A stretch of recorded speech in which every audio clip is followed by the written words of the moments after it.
அறையினுள் சென்றதும் இது கண்களையும் இறுக மூடிக்கொண்டு வியாசருடன் சேர்ந்ததன் காரணமாக வியாசர் சேர்ந்துவிட்டு வெளியில் வந்து சொன்னார், தாயே, குழந்தை பிறக்கும், ஆனால் அந்த குழந்தை கண் தெரியாமல் தான் பிறக்கும் என்று சொன்னார்.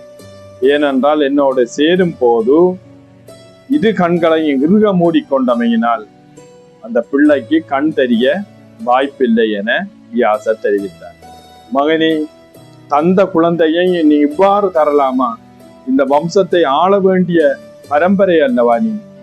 ஆகவே எனக்கு மீண்டும் ஒரு குழந்தையை தருவதற்கு நீ அருள் கூற வேணும் என்ன, சரிதாயே என்று சொல்லி திரும்ப அம்பாலிகையினுடைய அறைக்குள்ளே அம்பாலிகையுடன் கூடுவதற்காக சென்ற வேளையிலேதான் அம்பாலிகை ஏற்கனவே இருவரும் கதைத்து பயந்ததன் பலனாக மிச்சம் பயந்து உடம்பெல்லாம் வெளுத்து உடலெல்லாம் காஞ்சி நின்ற மாதிரியே வியாசருடன் கூடியதன் காரணமாக வெளியில் வந்து தாயிடம் சொன்னார், தாயே, அம்பாலிகைக்கு ஞானத்திலும் பலத்திலும் நிறைந்த குழந்தை பிறக்கும், ஆனால் வெண்குஷ்டத்துடன் தான் அந்த குழந்தை பிறக்கும்.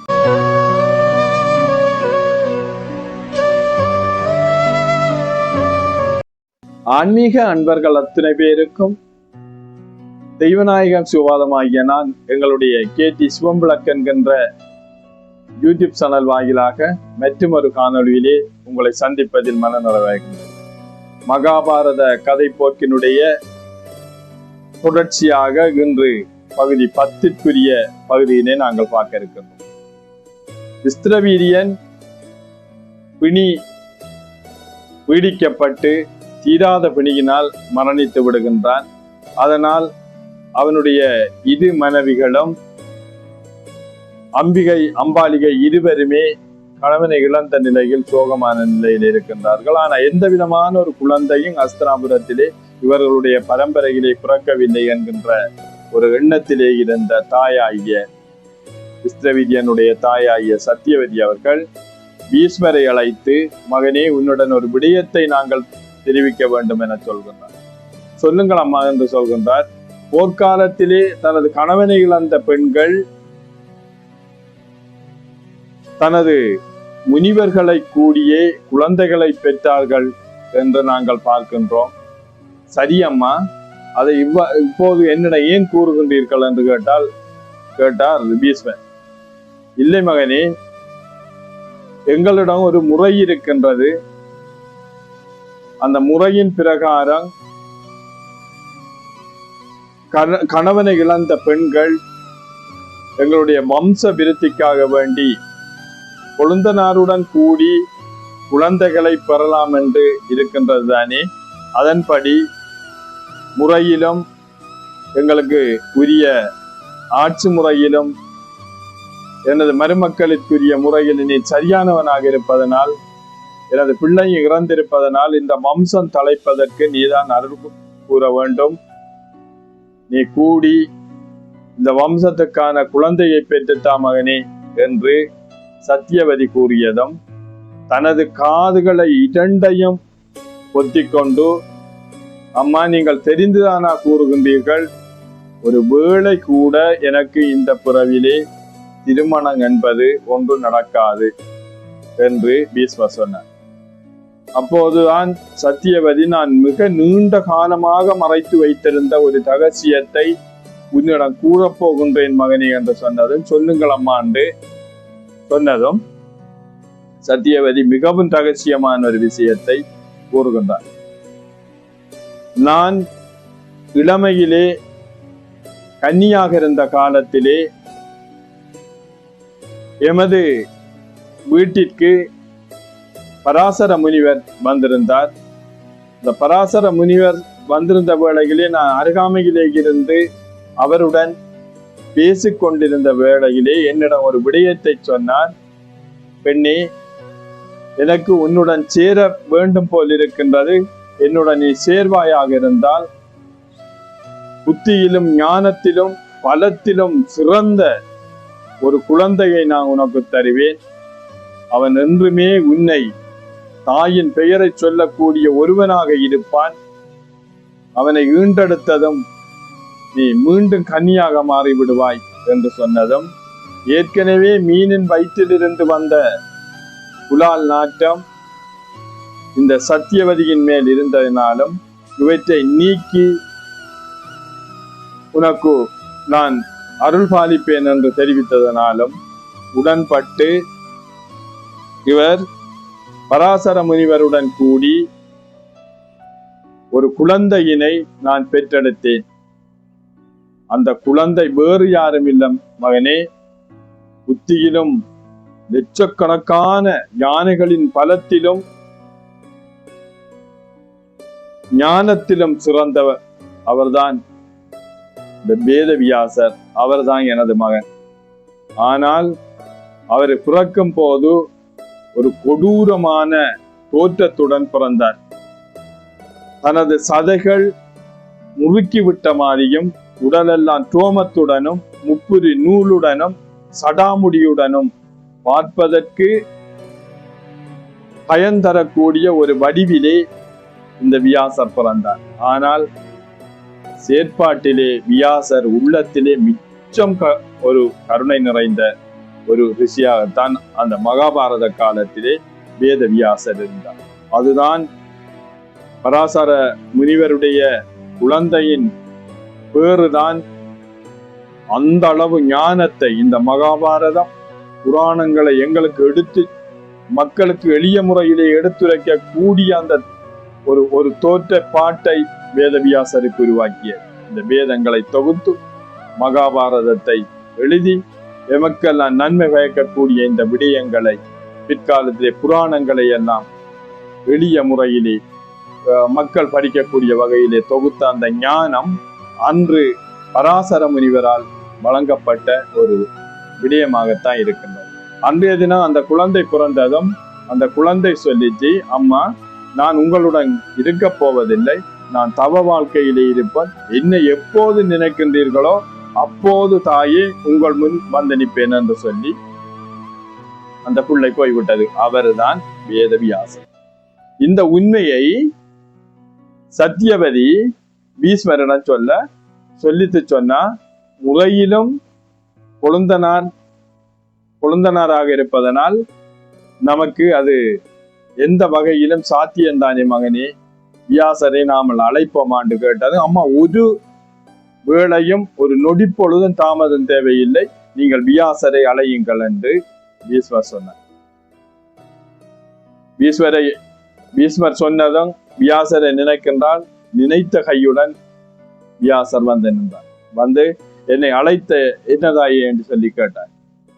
அப்போதுதான் தாய் சொல்றா, சத்தியவதி மகனே, எனக்கு ஒரு உதவி செய்ய வேண்டும், எனது இரு பிள்ளைகளும் இறந்து விட்டார்கள், பீஷ்மரும் தனது சத்தியத்தின் பிரகாரம் இந்த வாழ்க்கையை தொடர முடியாத ஒரு சூழ்நிலை இருக்கு. இந்த வம்ச விருத்திக்காக நீ கூடி இந்த அம்பாளிகளுடன் கூடி குழந்தைகளை பெற்றுத்தர வேண்டும் என கேட்டதுக்கு நாங்க இந்த விடயத்தை அந்த புறத்திலே இருந்த அம்பிகை அம்பாளியை அவர்களுக்கு பணிப்பெண்கள் வாயிலாக இவர்களை தயார்படுத்துவதற்காக சத்தியவதி சொல்லி அனுப்பியிருந்த வேளையில் இந்த கதையை கேட்டதும் ஒரு வீதமும் விருப்பம் இல்லாதவர்களாக இவர்கள் இருவரும், அக்காவும் தங்காலும், இந்த விடயத்திலே விருப்பம் இல்லாதவர்களாக இருந்தாலும் சத்தியவதி அரசி சொன்ன கதையை தட்ட முடியாது என்பதனால் முதலாவதாக வியாசர் அம்பிகையுடன் கூடுவதற்காக தன்னுடைய அம்பிகையினுடைய அறைக்கு செல்கின்றார். நான் ஏற்கனவே தெரிவித்ததன் பிரகாரம் கருணை நிறைந்த வேதவியாசர் அவருடைய தோற்றத்திலே பார்ப்பதற்கு கொஞ்சம் பார்ப்பவர்கள் பயப்படக்கூடிய உருவ நிலையில் உள்ளவராகத்தான் அவர் இருந்தார். அதனால் வெறுமனே ஏற்கனவே பணிப்பெண்கள் வாயிலாக அறிந்த இந்த அம்பிகை அவருடன் சேர்ந்து குழந்தையை பெற்றெடுப்பதில் தனக்கு விருப்பமில்லை என்பதனால் இவர் அந்த அம்பிகையினுடைய அறையினுள் சென்றதும் இது கண்களையும் இறுக மூடிக்கொண்டு வியாசருடன் சேர்ந்ததன் காரணமாக வியாசர் சேர்ந்து விட்டு வெளியில் வந்து சொன்னார், தாயே, குழந்தை பிறக்கும், ஆனால் அந்த குழந்தை கண் தெரியாமல் தான் பிறக்கும் என்று சொன்னார். ஏனென்றால் என்னோடு சேரும் போது இரு கண்களையும் இறுக மூடிக்கொண்டமையினால் அந்த பிள்ளைக்கு கண் தெரிய வாய்ப்பில்லை என வியாசர் தெரிவித்தார். மகனே, தந்த குழந்தையை நீ இவ்வாறு தரலாமா? இந்த வம்சத்தை ஆள வேண்டிய பரம்பரை அல்லவா நீ? ஆகவே எனக்கு மீண்டும் ஒரு குழந்தையை தருவதற்கு நீ அருள் கூற வேணும் என்ன, சரிதாயே என்று சொல்லி திரும்ப அம்பாலிகையினுடைய அறைக்குள்ளே அம்பாலிகையுடன் கூடுவதற்காக சென்ற வேளையிலேதான் அம்பாலிகை ஏற்கனவே இருவரும் கதைத்து பயந்ததன் பலனாக மிச்சம் பயந்து உடம்பெல்லாம் வெளுத்து உடலெல்லாம் காஞ்சி நின்ற மாதிரியே வியாசருடன் கூடியதன் காரணமாக வெளியில் வந்து தாயிடம் சொன்னார், தாயே, அம்பாலிகைக்கு ஞானத்திலும் பலத்திலும் நிறைந்த குழந்தை பிறக்கும், ஆனால் வெண்குஷ்டத்துடன் தான் அந்த குழந்தை பிறக்கும். அவள் வெளுத்த மாதிரி பயந்த சுபாவத்துடன் இருந்தமையினால் வெண்குஷ்டத்துடன் இந்த குழந்தை பிறக்கும் என்று சொன்னதும், மகனே, நீங்கள் சொல்வது என்ன? இந்த வம்சத்துக்காக ஒரு சிறந்த குழந்தை வேண்டாமா என்று சொன்னதும், பணிப்பெண்கள் வாயிலாக அம்பிகைக்கு மீண்டும் இந்த விடயத்தை, வியாசர் வரப்போகின்றார் என்ற விடயத்தை சொல்லி அனுப்பிவிட்டு வியாசரை கருணை கூர்ந்து ஒரு குழந்தையை பெற்றுத் தருவதற்கு அருள்பாலிக்க வேண்டும் என தாய் கேட்டதுக்கு நாங்க தனது தாயினுடைய வாக்கை மீற முடியாதென்ற தனது ஆரம்ப வாக்குறுதியின் பிரகாரமும் இது கடைசி முதலுமாக நான் செல்கின்றேன் அம்மா, இனிமேல் என்னை இந்த குழந்தை வரத்திற்காக அழைத்து விடாதே என்று கூறிய வியாசர் அம்பிகையினுடைய அறைக்கு செல்கின்றார். அம்பிகை ஏற்கனவே இருகண்களையும் மூடி இவருடன் சேர்ந்த பயந்த அம்பிகை அன்னை போன்றே தனது பணிப்பெண்ணை உருமாற்றம் செய்து உடையலங்காரம் செய்து அறையிலே உட்கார வைத்திருந்தார். இவர் அங்கு சென்றதும் முற்றும் திறந்த முனிக்கு முக்காலம் உணர்ந்த வியாசருக்கு அந்த விடயம் தெரியாமல்ல, ஆனால் தனது பணிப்பெண்ணுடன் கூடினார்.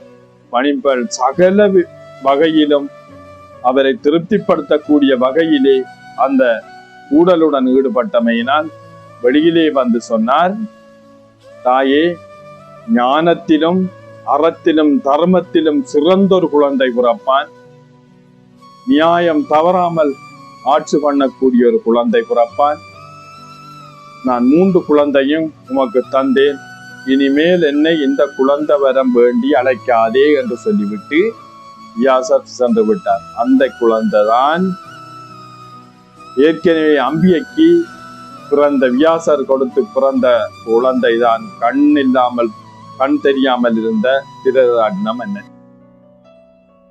அம்பாலிகைக்கு பிறந்தவன் தான் பாண்டு மகாராஜா.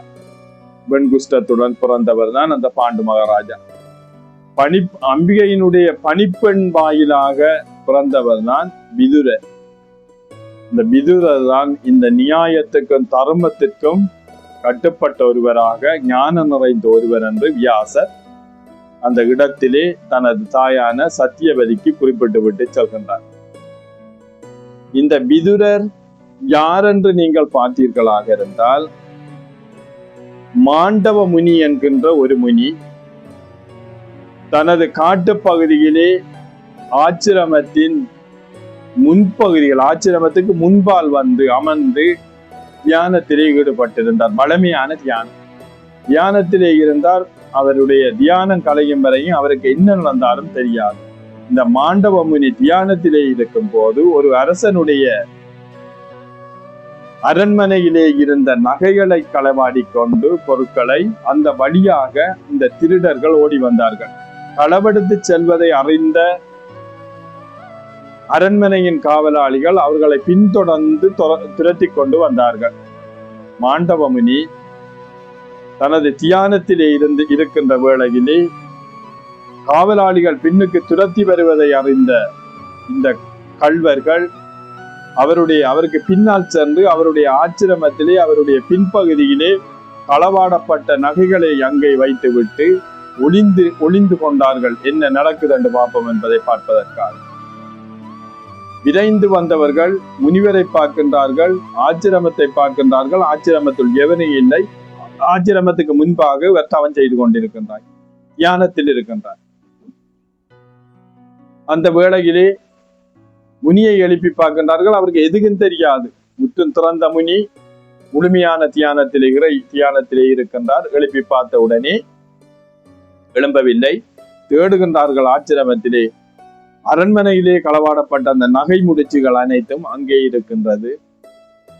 காவலாளிகள் முடிவெடுக்கின்றார்கள், இந்த கிழவன் தான் இதை களவெடுத்திருக்கின்றார், இதை களவெடுத்திருக்கின்றார் என்று உணர்ந்து எழுப்புகின்றார். எழும்பவில்லை.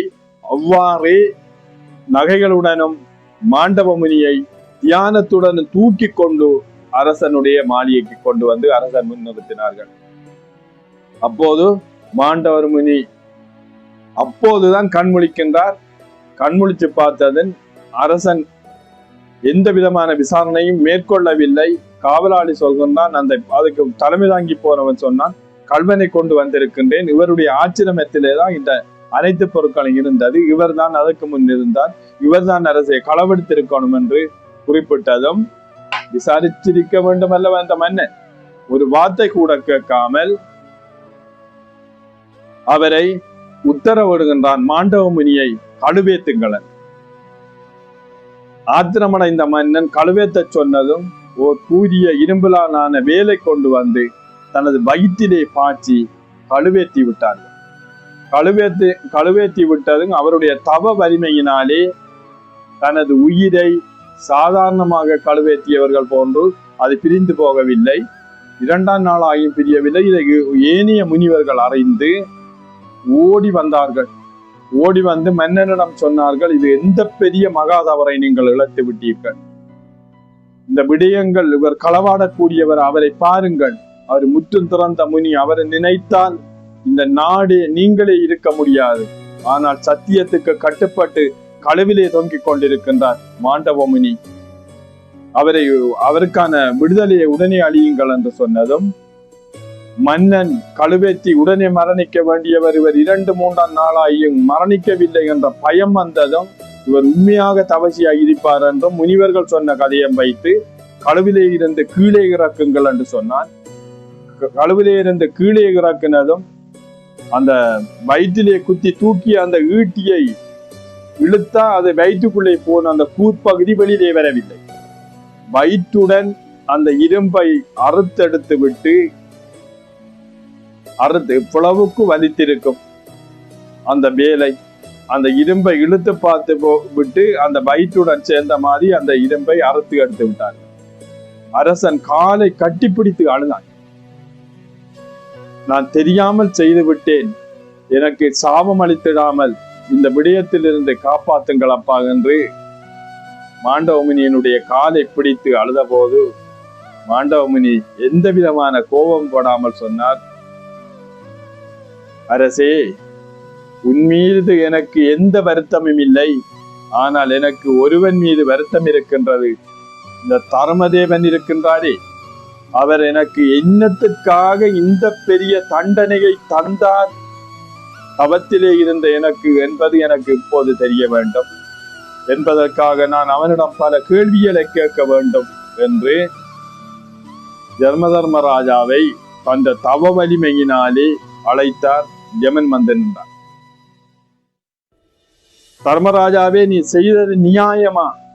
எனக்கு இந்த பெரிய ஒரு தண்டனையை, இந்த வேதனையை எனக்கு ஏன் அளித்தாய் என்று கேட்டார்.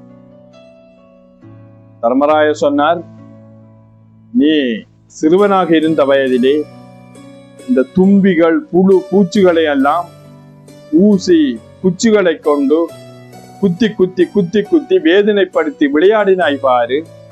ஒரு தும்பியை பிடித்து அதன் பின்பக்கத்திலே ஊசை ஏற்றி அதிலே நூலை கட்டி பறக்க விட்டாய் பாரு. அதனுடைய தண்டனை தான் நீ இந்த கழுமரத்திலே இந்த தண்டனை அனுபவித்திருக்கின்றாய் என்று சொன்னதும், சரி, நான் இதையெல்லாம் எத்தனை வயதில் செய்தேன் என்று கேட்டார். நீ 12 வயதிலே இந்த பணிகளை நீ செய்திருக்கின்றாய் என்ன? அனைத்தையும் அறிந்த தர்மராஜன் நீ 12 வயது என்பது எதுவுமே அறியாத வயதல்லவா? 12 வயதுக்குள்ள செய்கின்ற பிள்ளைகள் அது தாய் தந்தைகளுக்கெல்லாம் சேர வேண்டும். அதற்கு பிற்பாடுதானே பாவங்கள் கணக்கில் சேர்க்கப்பட வேண்டும். இதை நீ அறிந்திருக்கவில்லையா என்று மாண்டவமுனி கேட்டார்.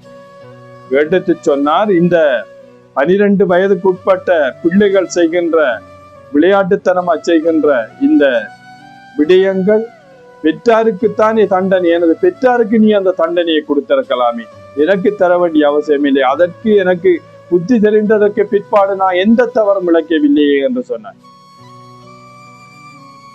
உடனே சொல்லிவிட்டு சொன்னார், தர்மராஜாவே, நான் சொல்லுகின்றேன் கேள். இந்த பெரியொரு வேதனையை, என்னால் தாங்க முடியாத வேதனையை ஒரு தபசீலன் என்று அறிந்து எனக்கு நீ வழங்கியமைக்காக நான் உனக்கு சாபம் அளிக்கின்றேன். நீ இந்த மண்ணுலகிலே பிறந்து துன்பம், வேதனை, அவமானம் அத்தனையும் தாங்கி நீ மீண்டும் வந்து சேர்வாய் என்று சாபம் அளிக்க.